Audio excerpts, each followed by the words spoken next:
Tell me some crazy tours. I'll say the biggest one, because Lionel was so big, is when they were kind of making the turn from, you know, Lionel not being in the group. And there was like songwriting issues and publishing issues, which a lot of people go through. Man, Lionel had started his first solo album. That was in 1982. So that was kind of when the whole Commodore thing was kind of starting to fizzle. But then there was one more tour that Lionel was obligated to do. So we did a show somewhere in Phoenix, and then we ended up in San Antonio, Texas. But the show in Phoenix, I remember it was really cold. It was really cold outside, but we sweating because we got all these heavy, you know, uniforms on, especially them with the, you know, the glass on, all the, the whole Commodore thing, man. They had the, the Admiral units and the uniforms. It was a dude named Bill Witten that made stuff for Janice Marie too, and a lot of big artists, Earth, Wind and Fire, everybody that made these like elaborate uniforms for their shows. Anyway, he was sweating crazy. He got sick. Lionel got sick. So the show in San Antonio, he's in the middle of, I could play the song, he's trying to do Endless Love. I'm sorry, thanks. And he couldn't, man, he lost his voice totally. So that show was the last show that Lionel did with the Commodores. Right in the middle of the concert, he's like, I can't do it. Plus, he walked off the stage. So we kind of finished that tour. It was Clyde sang some leads, who sang, really a lot of people think Lionel sang Brick House, but it was Clyde who sang Brick House. But I understood everything that Lionel was going through, man, because it was high stress point with Benny Ashburn, their manager. You could see all the stuff going on. And, he was in the middle of his first solo album, and, he was on his way. So, he just did the tour because he was obligated to do the tour, but it was like, it was over. You could tell the whole Commodore thing was over.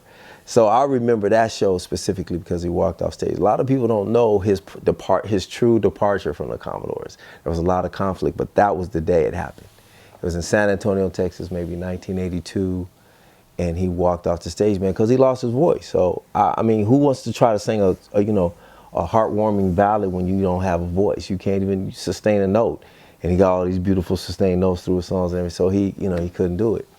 So the next show was we had a show at the Orange Bowl in Florida. We had big shows, one in Jamaica, and some other, pretty significant shows. And Endless Love was a huge hit at the time. So there was a big production on stage. It was, we were called the Meme Machine. We did horns, sang, played guitars. We did whatever, flute. I played, whatever. They didn't play drums when Clyde came off sometimes. My other buddy DJ, who I was telling you about, Daryl Jones, he played drums, smashed drums on Brick House when Clyde came off the drums to sing Brick House, because the drummer of the group is the one who really came up with the whole concept Brick House. He's a brick house. He's the one who came up with the whole concept, and then it was a group song that was written by everybody. I mean, Daryl Jones was a part of that too, but of course he didn't get the group writing credit. And there's a lot of stuff we didn't get credit for that we did. Some stuff we did, but that was, kind of just like what I call pacifying credits, and it's cool. We did get credits for, but like some of the big stuff that later we knew would mean a big difference in our life and our whole income for the future, we didn't get. And even when we tried to, still try to, inquire about it. I'm not bitter about it, man. I mean, you walk your own path, and I just try to make my own way and do what I got to do. But going back to the story with Lionel, that was the last show he did with the Commodores in San Antonio, Texas. What were the shows like without Lionel? Oh, and that's, okay, I was getting to that too. You asked a great question. So the continuing shows, Endless Love was a huge hit at the time. It was in 81, 82, right after the movie came out. So, everybody associated it to Lionel, of course, so they associated it to the Commodores, one and the same. But it was actually a duet with Lionel and Diana Ross. So on that tour, and a lot of the performances, he was doing Endless Love with one of the singers. And I knew her. Her name was Deborah Thomas. I knew her really well. And so Benny Ashburn came to me and said, man, we got to do Endless Love in the show. Everybody's going to be wanting to hear it.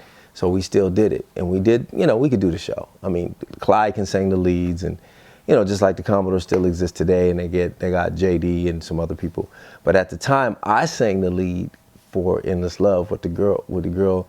I mean, there's articles written up about it. You know, in Jamaica, we got a standing ovation because it's a hit. You got a hit. We did a good job on it. We knew the songs. I mean, you know, we had been performing them all tour.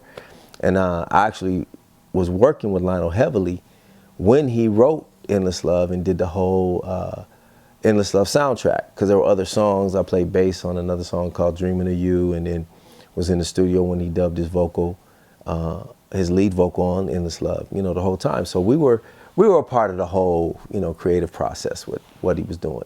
I mean, you know, you can't take anything away from Lionel and the greatness of his talent. I mean, so, you know, he is who he is on that level. But there was a lot of support in a lot of the ways that, you know, a lot of people don't really focus on or even talk about. And check out my sax album, Sax Experience #1, The David Cochran Experience.